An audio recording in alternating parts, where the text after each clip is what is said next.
L'Assemblée générale élective de la FECAFOOT prévue le 29 novembre 2025 avec le président sortant Samuel Eto'o comme seul candidat en liste. Cependant, le processus est au cœur d'un bras de fer avec la tutelle, le ministère des Sports et de l'Éducation physique. D'après le journal Le Messager paru ce matin, le ministre des Sports, Narcisse Moulé-Kombi, a officiellement demandé l'annulation de l'événement, invoquant de nombreuses irrégularités dans le processus électoral et un risque pour l'ordre public. Dans une correspondance datée du 14 novembre, le ministère a exigé que la FECAFOOT sursoit au processus électoral pour le rendre plus crédible, régulier, transparent et ouvert.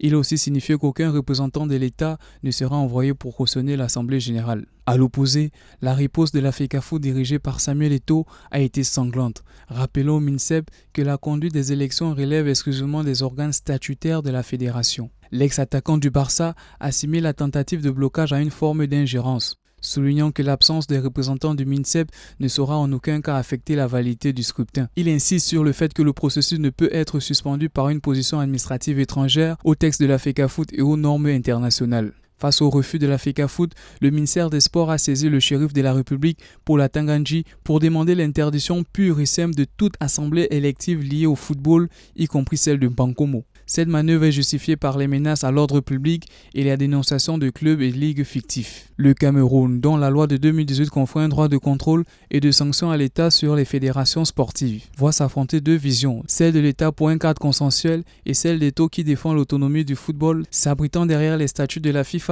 contre l'ingérence. Ce bras de fer ouvre une période d'incertitude et pose la question de savoir qui, de l'État ou de la fédération, aura le dernier mot. Affaire à suivre. Le Messager télévision, à l'écoute du peuple.